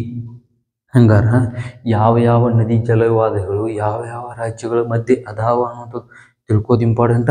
ಒಂದ್ಸಲ ಕಣ್ಣಾಡಿಸ್ಕೊಂಡು ನೋಡ್ಬಿಡ್ನು. ನೆಕ್ಸ್ಟ್ ನೋಡ್ರಿ, ಪ್ರಮುಖ ಅಂತಾರಾಜ್ಯ ಜಲ ವಿವಾದಗಳು. ಅಂತಾರಾಷ್ಟ್ರೀಯ ಅಲ್ಲ, ಅಂತಾರಾಜ್ಯ ಅಷ್ಟೇ. ಓಕೆ, ಕಾವೇರಿ ಜಲ ವಿವಾದ ಯಾವ ರಾಜ್ಯಗಳ ಮಧ್ಯೆ ಐತಪ್ಪ ಅಂದ್ರೆ ಕರ್ನಾಟಕ, ತಮಿಳುನಾಡು, ಕೇರಳ ಮತ್ತು ಪಾಂಡಿಚೇರಿಗಳ ಮಧ್ಯೆ ಯಾವುದೈತಪ್ಪ? ಕಾವೇರಿ ಜಲ ವಿವಾದ ಐತಿ ಅನ್ನೋಂಥದ್ದನ್ನು ತಾವು ತಿಳ್ಕೊಬೇಕು. ಕಾವೇರಿ ನದಿ ಜಲ ವಿವಾದ. ನೆಕ್ಸ್ಟ್ ಬಂದಾಗ ಕೃಷ್ಣಾ ನದಿ ಜಲ ವಿವಾದ. ಆಗ ನೋಡಿದ ನಾವು ಕರ್ನಾಟಕ, ಮಹಾರಾಷ್ಟ್ರ, ಆಂಧ್ರ ಪ್ರದೇಶ ಮಧ್ಯೆ ಐತಿ ಅನ್ನೋದು ನೋಡ್ತೀವಿ. ಇನ್ನು ಮಹದಾಯಿ ಅಂತ ಬರ್ತದೆ. ಮಹದಾಯಿ ಜಲ ವಿವಾದ ಕರ್ನಾಟಕ ಮತ್ತು ಗೋವಾ ರಾಜ್ಯಗಳ ಮಧ್ಯೆ ಇದೆಯಾ ಅನ್ನೋದು ತಿಳ್ಕೊಬೇಕು. ಮಹದಾಯಿಯನ್ನು ಮಾಂಡೋವಿ ನದಿ ಅಂತಲೂ ಕರೀತಾರ ಅನ್ನೋದು ನೋಡ್ತೀವಿ. ಕರ್ನಾಟಕ ಮತ್ತು ಗೋವಾ ರಾಜ್ಯಗಳ ಮಧ್ಯೆ ಇರುವಂಥದ್ದು ಯಾವುದಪ್ಪ ಅಂತಂದ್ರೆ ಮಹದಾಯಿ ನದಿ ವಿವಾದ ಐತಿ ಅನ್ನೋದು ನೋಡ್ತೀವಿ. ಇನ್ನು ಗೋದಾವರಿ ಜಲ ವಿವಾದ ಎಲ್ಲೆಲ್ಲಿ ಇತ್ತಪ್ಪ ಅಂದ್ರೆ ಮಹಾರಾಷ್ಟ್ರ, ಛತ್ತೀಸ್ಗಢ, ಕರ್ನಾಟಕ ಮತ್ತು ಆಂಧ್ರ ಪ್ರದೇಶ. ನೋಡ್ರಿ, ಛತ್ತೀಸ್ಗಢ, ಕರ್ನಾಟಕ. ನಮಗೆ ಇನ್ನೊಂದು ಕನ್ಫ್ಯೂಷನ್ ಇಲ್ಲಿ ಹುಟ್ಟುತ್ತೆ. ಏನಪ್ಪ ಅಂದ್ರೆ ಗೋದಾವರಿ ಜಲ ವಿವಾದ, ಗೋದಾವರಿ ನದಿ ಕರ್ನಾಟಕದಾಗ ಹರಿಯೋದಿಲ್ಲ ಫಸ್ಟ್ ಆಫ್ ಆಲ್. ಆದರೂ ಕರ್ನಾಟಕದ ಮಧ್ಯೆ ಗೋದಾವರಿ ನದಿ ಜಲ ವಿವಾದ ಐತಿಲ್ಲ, ಹೆಂಗಿದೆ ಅಂತ ಕ್ವಶನ್ ಹುಟ್ಟುತ್ತೆ. ಕರ್ನಾಟಕದಲ್ಲಿ ಗೋದಾವರಿ ನದಿ ಹರಿಯದೇ ಇದ್ದರೂ ಕೂಡ ಗೋದಾವರಿ ನದಿಯ ಉಪನದಿಯಾಗಿರುವಂಥದ್ದು ಯಾವುದಪ್ಪ ಅಂದ್ರೆ ಗೋದಾವರಿ ನದಿ ಉಪನದಿ ಅಲ್ಲಿ ಬೀದರ್ ಜಿಲ್ಲೆಯೊಳಗೆ ಹರಿತದೆ. ಗೋದಾವರಿ ನದಿ ಎಲ್ಲಿಪ್ಪ ಅಂದ್ರೆ ಬೀದರ್ ಜಿಲ್ಲೆಯೊಳಗೆ ಹರಿತದೆ. ಮಾಂಜ್ರಾ ನದಿ ಅಂತೇನು ಬರ್ತೈತೆ, ಅದೊಂದು ನದಿ ಅಲ್ಲಿ ಬೀದರ್ ಜಿಲ್ಲೆಯೊಳಗೆ ಹರಿದು ಹೋಗುತ್ತೆ. ಅದಕ್ಕೋಸ್ಕರ ಗೋದಾವರಿ ಜಲಾನಯನ ಪ್ರದೇಶಕ್ಕೆ ಒಳಪಟ್ಟಿರುವಂಥ ಕರ್ನಾಟಕದ ಏಕೈಕ ಜಿಲ್ಲೆ ಯಾವುದಪ್ಪ ಅಂದ್ರೆ ಬೀದರ್ ಜಿಲ್ಲೆ ಅಂತ ಬರ್ತದೆ. ಅದಕ್ಕೋಸ್ಕರ ಕರ್ನಾಟಕದ ಮಧ್ಯೆನೂ ಗೋದಾವರಿ ಜಲ ವಿವಾದ ಐತಿ. ಗೋದಾವರಿ ನದಿ ಕರ್ನಾಟಕದಲ್ಲಿ ಹರಿಯದಿದ್ದರೂ ಕೂಡ ಗೋದಾವರಿ ನದಿಯ ಉಪನದಿ ಕರ್ನಾಟಕದಲ್ಲಿ ಹರಿದೋಗ್ತದೆ. ಅದಕ್ಕೋಸ್ಕರ ಗೋದಾವರಿ ನದಿ ಜಲ ವಿವಾದದಲ್ಲಿ ಕರ್ನಾಟಕ ಬರ್ತದೆ. ಇಂಥ ಏರಿಯಾದಾಗ ಕ್ವಶನ್ ಮಾಡೋ ಚಾನ್ಸಸ್ ಇರ್ತದೆ, ಕನ್ಫ್ಯೂಷನ್ ಮಾಡೋ ಉದ್ದೇಶದಿಂದ. ನೆಕ್ಸ್ಟ್ ನೋಡ್ರಿ, ತುಂಗಭದ್ರಾ ಜಲ ವಿವಾದ ಕರ್ನಾಟಕ ಮತ್ತು ಆಂಧ್ರ ಪ್ರದೇಶ ರಾಜ್ಯಗಳ ಮಧ್ಯೆ ಐತಿ. ತುಂಗಭದ್ರಾ ನದಿ ಯಾವ ನದಿ? ಕೃಷ್ಣಾ ನದಿಯ ಉಪನದಿ ಯಾವುದಪ್ಪ ಅಂದ್ರೆ ತುಂಗಭದ್ರಾ ನದಿ ಅಂತ ನೋಡ್ತೀವಿ. ಇನ್ನು ಯಾವಪ್ಪ ಅಂದ್ರೆ ನರ್ಮದಾ ಜಲ ವಿವಾದ ಅಂತ ಬರ್ತೈತಿ. ಯಾವಪ್ಪ ಅಂದ್ರೆ ನರ್ಮದಾ ಜಲ ವಿವಾದ ಗುಜರಾತ್, ಮಧ್ಯಪ್ರದೇಶ ಮತ್ತು ಮಹಾರಾಷ್ಟ್ರ ಮತ್ತು ಎಲ್ಲಿ ಬರ್ತೈತಿ ಅಂದ್ರೆ ರಾಜಸ್ಥಾನ್. ನರ್ಮದಾ ನದಿ ನೋಡ, ಪಶ್ಚಿಮಾಭಿಮುಖವಾಗಿ ಹರಿಯುವಂಥ ನದಿ, ಅತ್ಯಂತ ಉದ್ದವಾಗಿ ಹರಿಯುವಂಥ ನದಿ ಯಾವುದಪ್ಪ ಅಂದ್ರೆ ನರ್ಮದಾ ನದಿ. ಪಶ್ಚಿಮಾಭಿಮುಖವಾಗಿ ಅತ್ಯಂತ ಉದ್ದವಾಗಿ ಹರಿಯುವ ನದಿ ಯಾವುದಪ್ಪ ಅಂದ್ರೆ ನರ್ಮದಾ ನದಿ ಅನ್ನೋದು ನೋಡ್ತೀವಿ. ಕಣಿವೆಯಲ್ಲಿ ಹುಟ್ಟಿ ಕಣಿವೆಯಲ್ಲಿಯೇ ಅಂತ್ಯಗೊಳ್ಳುವಂಥ ನದಿ ಯಾವುದಪ್ಪ ಅಂದ್ರೆ ನರ್ಮದಾ ನದಿ ನರ್ಮದಾ ನದಿ ಅಂತ ನೋಡ್ತೀವಿ. ಇನ್ನು ಭಾರತವನ್ನು ಸಮನಾಗಿ 2 ಭಾಗಗಳನ್ನ ಮಾಡುವಂಥದ್ದು ಯಾವ ನದಿ ಯಾವುದಪ್ಪ ಅಂದ್ರೆ ನರ್ಮದಾ ನದಿ. ನರ್ಮದಾ ನದಿ 2 ಭಾಗಗಳನ್ನ ಮಾಡ್ತೈತಿ ಅನ್ನುವಂಥದ್ದನ್ನು ನಾವು ನೋಡ್ತೀವಿ. ನೆಕ್ಸ್ಟ್ ಇತಿಹಾಸ ಓದೋ ಟೈಮ್ದಾಗ ಬರ್ತೈತಿ. ಇಮ್ಮಡಿ ಪುಲಕೇಶಿ ಮತ್ತು ಹರ್ಷವರ್ಧನ ಮಧ್ಯೆ ನರ್ಮದಾ ನದಿ ಕಾಳಗ ನಡೀತು. ನರ್ಮದಾ ನದಿ ಮೇಲೆ ಉತ್ತರ ಪ್ರದೇಶನಾಗಿರುವಂಥ ಹರ್ಷವರ್ಧನ, ದಕ್ಷಿಣ ಪ್ರದೇಶನಾಗಿರುವಂಥ ಇಮ್ಮಡಿ ಪುಲಿಕೇಶಿಯ ಮಧ್ಯೆ ನರ್ಮದಾ ನದಿ ಕಾಳಗ ನಡೀತೈತಿ ಅಂತ ನೋಡ್ತೀವಿ. ಇದನ್ನು ನದಿ ದಡದ ಮೇಲೆ ನಡೆದಿರುವಂಥ ಪ್ರದೇಶ. ಇನ್ನು ನರ್ಮದಾ ನದಿ ಎರಡು ಭಾಗಗಳು ಮಾಡೋದಕ್ಕೆ ನರ್ಮದಾ ನದಿ ದಡದ ಮೇಲೆ ಸರ್ದಾರ್ ವಲ್ಲಭಾಯಿ ಪಟೇಲ್ ಅವರ ಸ್ಟ್ಯಾಚ್ಯೂ ಐತಿ, ಗುಜರಾತದೊಳಗೆ ಐತಿ ಅನ್ನೋದನ್ನು ನಾವು ಸ್ಪಷ್ಟವಾಗಿ ನೋಡ್ಕೊಳ್ಬೇಕು. ಒಂದು ನದಿ ಎದ್ದು ಬರ್ತಾನೆ ಅದರ ಇತಿಹಾಸವನ್ನೆಲ್ಲ ಕೆದಕಿ ನೋಡಬೇಕು. ಇನ್ನು ಮುಲ್ಲಾ ಪೆರಿಯಾರ್ ಜಲವಿವಾದ ಬರುತ್ತೆ. ಮುಲ್ಲಾ ಪೆರಿಯಾರ್ ಅಣೆಕಟ್ಟು ಜಲವಿವಾದ ಇದು ಭಾಳ ಕರೆಂಟ್ ಅಫೇರ್ಸ್ ಆಗಿರ್ತೈತೆ. ಅವಾಗ ಇಲ್ಲಿ ಜಗಳ ಭಾಳ ನಡೀತಿರ್ತೈತೆ. ಅದಕ್ಕೋಸ್ಕರ ಇಲ್ಲಿ ಕ್ವಶನ್ ಕೇಳಿದೆ ಅನ್ಸುತ್ತೆ. ಕೇರಳ ಮತ್ತು ತಮಿಳುನಾಡು ಮುಲ್ಲಾ ಪೆರಿಯಾರ್ ಅಣೆಕಟ್ಟು ನದಿ ಎದ್ದು ಬರ್ತೈತಿ. ಇದು ಎಲ್ಲಿಪ್ಪ ಅಂದ್ರೆ ಕೇರಳ ಮತ್ತು ತಮಿಳುನಾಡು ಮಧ್ಯೆ ಇರುವಂಥ ಜಲವಿವಾದ ಅಂತ ನೋಡ್ತೀವಿ ನಾವು. ಒಂದು ಕ್ವಶನ್ ಬಂದಾಗ ಅದ್ರ ಸುತ್ತಮುತ್ತೆಲ್ಲ ನೋಡ್ಕೋಬೇಕು. ಇನ್ನು ನೋಡಿ, ಅಷ್ಟಪ್ರಧಾನರೆಂಬ ಮಂತ್ರಿಮಂಡಲವನ್ನು ಹೊಂದಿರುವ ರಾಜ ಯಾರು? ಅಷ್ಟಪ್ರಧಾನ, ಅಷ್ಟಂದ್ರೆ ಎಷ್ಟು ರೀ? 8 ಮಂತ್ರಿಮಂಡಲವನ್ನು ಅಷ್ಟಪ್ರಧಾನರೆಂಬ ಎಂಟು ಪ್ರಧಾನ ಮಂತ್ರಿಗಳನ್ನು ಹೊಂದಿರುವಂಥ ರಾಜ ಯಾರು ಅಂತ ಕೇಳಲು ಕ್ವಶನ್ ನೋಡ್ರಿ. ಅಕ್ಬರ್, ಶಿವಾಜಿ, ಶ್ರೀಕೃಷ್ಣದೇವರಾಯ, ಬಾಬರ್. ಇಷ್ಟು ಕ್ವಶನ್ಸ್ ಆನ್ಸರ್ ಕೊಟ್ಟಿದ್ದಾರೆ. ಈಗ ಸರಿಯಾದ ಉತ್ತರ ಯಾವುದಪ್ಪ ಅಂದ್ರೆ ಶಿವಾಜಿ. ಮರಾಠ ಸಾಮ್ರಾಜ್ಯದ ಶಿವಾಜಿ ಸರಿಯಾದ ಉತ್ತರ. ಅಷ್ಟ ಪ್ರಧಾನರು. ಹಂಗಾದ್ರೆ ಅಕ್ಬರ್ನ ಕಾಲದಾಗ ಏನಿತ್ತಪ್ಪ ಅಂದ್ರೆ ನವರತ್ನಗಳು, 9 ರತ್ನಗಳು ಅಷ್ಟ ಪ್ರಧಾನರು ಬಂದ್ರೆ. ಶಿವಾಜಿ ಕಾಲದಾಗ ನವರತ್ನಗಳು ಅಂತಂದ್ರೆ ಅಕ್ಬರ್ನ ಕಾಲದಾಗ ಪಂಚಪ್ರಧಾನರು ಅಥವಾ ಹೊಯ್ಸಳರ ಕಡೆ ಅವರು ಬಂದಿರು. ಅದು ಸ್ವಲ್ಪ ಸ್ಪಷ್ಟವಾಗಿ ಇತಿಹಾಸವನ್ನು ನೀವು ಓದೋದನ್ನ ನೋಡ್ಬೋದು. ಇನ್ನು ಶ್ರೀಕೃಷ್ಣ ದೇವರಾಯ ಪ್ರಥಮ ವಿಜಯನಗರ ಸಾಮ್ರಾಜ್ಯ, ಬಾಬರ್ ಕೊಡ್ತಾರೆ. ಯಾರ್ಯಾರ ಕಾಲದಾಗ ಯಾವ ಮಂತ್ರಿಮಂಡಲ ವ್ಯವಸ್ಥೆ ಇತ್ತು ಅನ್ನೋದನ್ನು ನಾವು ಸ್ಪಷ್ಟವಾಗಿ ತಿಳ್ಕೊಬೇಕು. ಹಂಗಾರೆ ಶಿವಾಜಿ ಬಗ್ಗೆ ಕ್ವಶನ್ ಕೇಳ್ತಾನು. ಶಿವಾಜಿ ಬಗ್ಗೆ, ಶಿವಾಜಿ ಯಾವಾಗ ಜನಿಸಿದ, ಏನು ಮಾಡಿದ, ಶಿವಾಜಿ ಆಡಳಿತ ಯಾವ ಥರ ಇತ್ತು, ಅಷ್ಟಂದ್ರೆ 8 ಪ್ರಧಾನ ಮಂತ್ರಿಮಂಡಲ ವ್ಯವಸ್ಥೆ ಯಾವ ಥರ ಇತ್ತು ಅನ್ನೋದನ್ನು ನಾವು ಸ್ಪಷ್ಟವಾಗಿ ಒಂದ್ಸಲ ನೋಡ್ಕೊಂಡು ಬಹಳ ಉತ್ತಮವಾಗಿರುವಂಥದ್ದು. ನೆಕ್ಸ್ಟ್ ಶಿವಾಜಿ ಅಂತ ಬರ್ತಾನೆ. ಮರಾಠ ಸಾಮ್ರಾಜ್ಯದ ಶ್ರೇಷ್ಠ ದೊರೆ ಶಿವಾಜಿ. ಔರಂಗಜೇಬನ ಅಟ್ಟಹಾಸದ ವಿರುದ್ಧವೂ ಕೂಡ ಹಿಂದೂ ಸಾಮ್ರಾಜ್ಯವನ್ನು ಕಟ್ಟಿ ಮೆರೆಸಿದಂತಹ ವ್ಯಕ್ತಿ ಯಾರಪ್ಪ ಅಂದ್ರೆ ಶಿವಾಜಿ ಮಹಾರಾಜ ಅಂತ ಬರ್ತಾನೆ.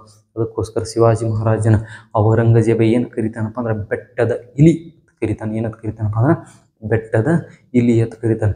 ಇವನು ಅನುಸರಿಸುತ್ತಿರುವಂಥ ಯುದ್ಧ ಯಾವುದಪ್ಪ ಅಂದ್ರೆ ಗೆರಿಲ್ಲಾ ಯುದ್ಧ ತಂತ್ರವನ್ನು ನೋಡ್ತಾನೆ. ಗೆರಿಲ್ಲಾ ಯುದ್ಧ ತಂತ್ರ ಅಂದ್ರೆ ವೈರಿಯನ್ನು ಮುಂದಿನಿಂದ ಅಟ್ಯಾಕ್ ಮಾಡೋ ಬದಲಿ ಹಿಂದಿನಿಂದ ಅಟ್ಯಾಕ್ ಮಾಡುವಂಥದ್ದನ್ನು ಗೆರಿಲ್ಲಾ ಯುದ್ಧ ತಂತ್ರ ಅಂತ ಕರಿತೀವಿ ನಾವು. ಶಿವಾಜಿ ಮಹಾರಾಜನ ಬಗ್ಗೆ ತಿಳ್ಕೊಂಡು. ಹಂಗಾರೆ ಶಿವಾಜಿ ಮಹಾರಾಜನ ತಂದೆ ಯಾರಪ್ಪ ಅಂದ್ರೆ ಶಹಾಜಿ ಭೋಸ್ಲೆ ಅಂತ ಬರ್ತಾರೆ. ತಾಯಿ ಜೀಜಾಬಾಯಿ. ತಂದೆ ಶಹಾಜಿ ಭೋಸ್ಲೆ, ತಾಯಿ ಜೀಜಾಬಾಯಿ ಅವರು ಜನನ 1627ರಲ್ಲಿ ಶಿವನೇರಿ ದುರ್ಗದಲ್ಲಿ ಏನಾಗತ್ತಪ್ಪ ಅಂದ್ರೆ ಶಿವಾಜಿ ಮಹಾರಾಜನ ಜನನ ಆಗತದ ಅನ್ನೋದು ನೋಡ್ತೀವಿ. ಈತನ ಪಟ್ಟಾಭಿಷೇಕ ಆಗಿದ್ದು ಎಷ್ಟಪ್ಪ ಅಂದ್ರೆ 1674ರಲ್ಲಿ ರಾಯಗಢ ಕೋಟೆಯಲ್ಲಿ ಏನಾಗೈತಪ್ಪ ಅಂದ್ರೆ ಶಿವಾಜಿ ಮಹಾರಾಜನ ಪಟ್ಟಾಭಿಷೇಕ ಆಗೈತಿ ಅಂತ ನೋಡ್ತೀವಿ. ಈತನ ಮರಣ 1680ರಲ್ಲಿ ಶಿವಾಜಿ ಮಹಾರಾಜ ಮರಣವನ್ನು ಹೊಂತಾನ ಅಂತ ನೋಡ್ತೀವಿ. ಇನ್ನು ಈತನ ಗುರು ಯಾವಪ್ಪ ಅಂದ್ರೆ ದಾದಾಜಿ ಕೊಂಡದೇವ ಅಂತ ಬರ್ತಾನೆ. ದಾದಾಜಿ ಕೊಂಡದೇವ ಶಿವಾಜಿ ಮಹಾರಾಜರ ಗುರುವಾಗಿದ್ದರು ಅಂತ ನೋಡ್ತೀವಿ. ಇಲ್ಲಿ ಶಿವಾಜಿ ಮಹಾರಾಜನ ಆಳ್ವಿಕೆ ಕಾಲದಲ್ಲಿ, ಮರಾಠರ ಆಳ್ವಿಕೆ ಕಾಲದಲ್ಲಿ ಯಾವ ಥರ ತೆರಿಗೆ ವ್ಯವಸ್ಥೆ ಇತ್ತಪ್ಪ ಅಂದ್ರೆ ಚೌತ್ ಮತ್ತು ಸರ್ದೇಶ್ ಮುಖ್ ಅನ್ನುವಂಥ ತೆರಿಗೆ ವ್ಯವಸ್ಥೆ ಇತ್ತು. ಚೌತ್ ಮತ್ತು ಸರ್ದೇಶ್ ಮುಖ್ ಅನ್ನುವಂಥ ತೆರಿಗೆ ವ್ಯವಸ್ಥೆ ಇತ್ತು. ಹಂಗಾರೆ ಚೌತ್ ಅಂದ್ರೆ ಇಲ್ಲಿ ಚೌತ್ ಅಂದ್ರೆ 4, 1/4 1/4 ಹತ್ತಿತ್ತಂದ್ರೆ ಚೌತ್, 1/10 ಇತ್ತಂದ್ರೆ ಇದು ಸರ್ದೇಶ್ ಮುಖ್ ಐತೈತಿ. ಸರ್ದೇಶ್ ಮುಖ್ ಚೌತ್ ಅಂದ್ರೆ ಏನು ರೈತ ಕನ್ಫ್ಯೂಸ್ ಮಾಡ್ಕೊಬೇಡಿ. 1/4 ಅಷ್ಟು ತೆರಿಗೆ ವಿಧಿಸಿರೋ ಅದೇನಪ್ಪ ಅಂತಂದ್ರೆ ಚೌತ್ ಅಂದ್ರೆ 4. ಇನ್ನು ಸರ್ದೇಶ್ ಮುಖ್ ಅಂದ್ರೆ 1/10% ತೆರಿಗೆಯನ್ನು ವಿಧಿಸುವಂಥದ್ದು ಅಂತ ನೋಡ್ತೀವಿ ನಾವು. ನೆಕ್ಸ್ಟ್ ಬರುವಂಥದ್ದು ಯಾವುದಪ್ಪ ಅಂದ್ರೆ ವಿಶ್ವದ ಅತ್ಯಂತ ದೊಡ್ಡ ಹವಳದ ದಿನ್ನೆಯಾದ ಗ್ರೇಟ್ ಬ್ಯಾರಿಯರ್ ರೀಫ್. ಇದು ಭಾಳ ಇಂಪಾರ್ಟೆಂಟ್. ಗ್ರೇಟ್ ಬ್ಯಾರಿಯರ್ ರೀಫ್ ಯಾವ ದೇಶದಲ್ಲಿದೆ, ಯಾವ ಖಂಡದಲ್ಲಿದೆ, ಯಾವ ದೇಶದಲ್ಲಿದೆ ಅಂತ ಕ್ವಶನ್ ಕೇಳ್ತಾನೆ. ಇಲ್ಲಿ ಕೊಟ್ಟದ ಆಸ್ಟ್ರೇಲಿಯಾ, ಅಮೇರಿಕಾ, ರಷ್ಯಾ, ಇಂಗ್ಲೆಂಡ್ ಅಂತ. ಇದಕ್ಕೆ ಸರಿಯಾದ ಉತ್ತರ ಏನು ಕಾಯಿಸ್ಲಿ ಹೇಳ್ತೀನಿ ಕೇಳ್ರಿ. ಆಸ್ಟ್ರೇಲಿಯಾದಲ್ಲಿ ಏನು ಮಾಡ್ತಾರೆ, ಗ್ರೇಟ್ ಬ್ಯಾರಿಯರ್ ರೀಫ್ ಕಂಡು ಬರ್ತದ ಅನ್ನೋದು ನೋಡ್ತೀವಿ. ಹಂಗಾರೆ ವಿಶ್ವದ ಅತಿ ದೊಡ್ಡ ಏನಪ್ಪ ಅಂದ್ರೆ ಹವಳದ ದಿನ್ನೆ ಅದಕ್ಕೆ ಭಾಳ ಇಂಪಾರ್ಟೆಂಟ್. ಗ್ರೇಟ್ ಬ್ಯಾರಿಯರ್ ರೀಫ್ ಇಲ್ಲಿ ಕಂಡು ಬರ್ತದೆ ನೋಡಿದ್ವಿ, ಆಸ್ಟ್ರೇಲಿಯಾದಲ್ಲಿ ಕಂಡು ಬರ್ತದ ಅನ್ನೋಂಥದ್ದನ್ನು ನೋಡಿದ್ವಿ. ಇನ್ನು ಪ್ರಪಂಚದ ಅತಿ ದೊಡ್ಡ ಉಪ್ಪು ನೀರಿನ ಸರೋವರ, ಪ್ರಪಂಚದ ಸ್ವಲ್ಪ ವಿಶೇಷವಾದಂಥ ಸರೋವರಗಳ ಬಗ್ಗೆ ಸ್ವಲ್ಪ ನೋಡೋಣ. ಸ್ವಲ್ಪ ಪ್ರಪಂಚದ ಅತಿ ದೊಡ್ಡ ಉಪ್ಪು ನೀರಿನ ಸರೋವರ ಯಾವುದಪ್ಪ ಅಂತಂದ್ರೆ ಕ್ಯಾಸ್ಪಿಯನ್ ಸರೋವರ ಅಂತೇಳಿ ಬರ್ತೈತೆ. ಯಾವುದು? ಕ್ಯಾಸ್ಪಿಯನ್ ಸರೋವರ. ಜಗತ್ತಿನ ಅತಿ ದೊಡ್ಡ ಸಿಹಿ ನೀರಿನ ಸರೋವರ ಅಂತ ಬಂದಾಗ ಜಗತ್ತಿನ ಅತಿ ದೊಡ್ಡ ಸಿಹಿ ನೀರಿನ ಸರೋವರ ಅಂತ ಬಂದಾಗ ಸುಪೀರಿಯರ್ ಸರೋವರ ಅಂತ ಬರ್ತೈತಿ. ಯಾವುದು ಸುಪೀರಿಯರ್ ಸರೋವರ. ಅದು ಜಗತ್ತಿನ ಅತಿ ದೊಡ್ಡ ಉಪ್ಪು ನೀರಿನ ಸರೋವರ. ಉಪ್ಪು ನೀರಿನ ಅಂದ್ರೆ ಕ್ಯಾಸ್ಪಿಯನ್ ಸರೋವರ ಬರ್ತೈತಿ. ಸಿಹಿ ನೀರಿನ ಸರೋವರ ಅಂದ್ರೆ ಸುಪೀರಿಯರ್ ಸರೋವರ ಅಂತೇಳಿ ಬರ್ತದ ಅನ್ನೋದು ನೋಡ್ತೀವಿ. ಇನ್ನು ಜಗತ್ತಿನ ಅತ್ಯಂತ ಉದ್ದವಾದ ಪರ್ವತ ಶ್ರೇಣಿ ಅಂತ ಬರ್ತಾವೆ. ಜಗತ್ತಿನ ಅತ್ಯಂತ ಉದ್ದವಾದ ಪರ್ವತ ಶ್ರೇಣಿಗಳು ಯಾವಪ್ಪ ಅಂದ್ರೆ ಆ್ಯಂಡೀಸ್ ಪರ್ವತ ಶ್ರೇಣಿಗಳು. ಆ್ಯಂಡೀಸ್ ಪರ್ವತ ಶ್ರೇಣಿಗಳು ದಕ್ಷಿಣ ಅಮೆರಿಕಾದಲ್ಲಿ ಕಂಡು ಬರ್ತಾವ ಅನ್ನೋದನ್ನು ನಾವು ನೋಡ್ತೀವಿ. ಇನ್ನು ಅತ್ಯಂತ ಕಡಿಮೆ ಉಷ್ಣಾಂಶ ಇರುವ ಸ್ಥಳ ಓಸ್ಟಾಕ್. ಇದೆಲ್ಲಿ ಬರ್ತೈತಪ್ಪ ಅಂದ್ರೆ ರಷ್ಯಾ ದೇಶಗಳು ಕಂಡು ಬರ್ತೈತಿ. ಜಗತ್ತಿನ ಅತ್ಯಂತ ಕಡಿಮೆ ಉಷ್ಣಾಂಶವಿರುವಂಥ ಸ್ಥಳ ಯಾವಪ್ಪ ಅಂದ್ರೆ ಓಸ್ಟಾಕ್, ರಷ್ಯಾದ ಓಸ್ಟಾಕ್ ಅನ್ನುವಂಥದ್ದು ನಾವು ನೋಡ್ತೀವಿ. ನೆಕ್ಸ್ಟ್ ಇದೇ ಥರ ಯಾವ ಥರ ನೆಕ್ಸ್ಟ್ ಕ್ವಶನ್ ಯಾವುದಪ್ಪ ಅಂತಂದ್ರೆ ಇನ್ನೂ ಇಲ್ಲಿಗೆ ಪ್ರಶ್ನೆಗಳೇನು ಮಾಡ್ತಾವೆ ಮುಕ್ತಾಯ ಆಗ್ತಾವೆ ಅನ್ನೋದು ಕ್ವಶನ್ ಪೇಪರ್ ಅನಾಲಿಸಿಸ್ ಸರಣಿಯ ಇದು ಮುಂದಿನ ವಿಡಿಯೋ ಭಾಗ ಇದಾಗಿದ್ದು ಅತ್ಯಂತ ಸವಿವರವಾಗಿ ನೋಟ್ಸನ್ನು ಯಾವ ಗೊತ್ತಿರೋದಿಲ್ಲ ಅಂತ ಒಟ್ಟು ನೋಟ್ಸ್ ಮಾಡಿಟ್ಕೊಳ್ಳಿ. ಗೊತ್ತಿದ್ದು ಗೊತ್ತಿಲ್ಲದು ಎಲ್ಲ ನೋಟ್ಸ್ ಮಾಡಿಟ್ಕೊಳ್ಕೋಬೇಡ್ರಿ. ನಿಮ್ಮ ನೋಟ್ಸ ನಿಮಗೆ ಅನುಕೂಲವಾಗುವ ರೀತಿಯಲ್ಲಿ ಇರಬೇಕು. ಇನ್ನೊಬ್ಬರಿಗೆ ಅನುಕೂಲವಾಗುವ ರೀತಿಯಲ್ಲೆಲ್ಲ ನಿಮಗೆ ಗೊತ್ತಿರಲಾರ್ದಂಥ ಪಾಯಿಂಟ್ಸು, ಡೌಟ್ಸ್ ಇರುವಂಥ ಪಾಯಿಂಟ್ಸು ನೋಟ್ಸ್ ಮಾಡಿಟ್ಕೊಳ್ಳೋದ್ರ ಮೂಲಕ ಅಧ್ಯಯನವನ್ನು ಮಾಡಿದರೆ ತಾವು ಸ್ಪಷ್ಟವಾದ ಮಾಹಿತಿಯನ್ನು ಪಡ್ಕೊಳ್ಬೋದು ಅನ್ನೋದ್ರ ಮೂಲಕ ಇಲ್ಲಿವರೆಗೆ ಈ ವಿಡಿಯೋನ ವೀಕ್ಷಣೆ ಮಾಡಿದಂಥ ತಮ್ಮ ಎಲ್ಲ ಸ್ಪರ್ಧಾರ್ಥಿಗಳಿಗೂ ಕೂಡ ತುಂಬ ಹೃದಯದ ಕೃತಜ್ಞತೆಗಳನ್ನು ಹೇಳಲಿಕ್ಕೆ ಇಷ್ಟಪಡ್ತೀನಿ.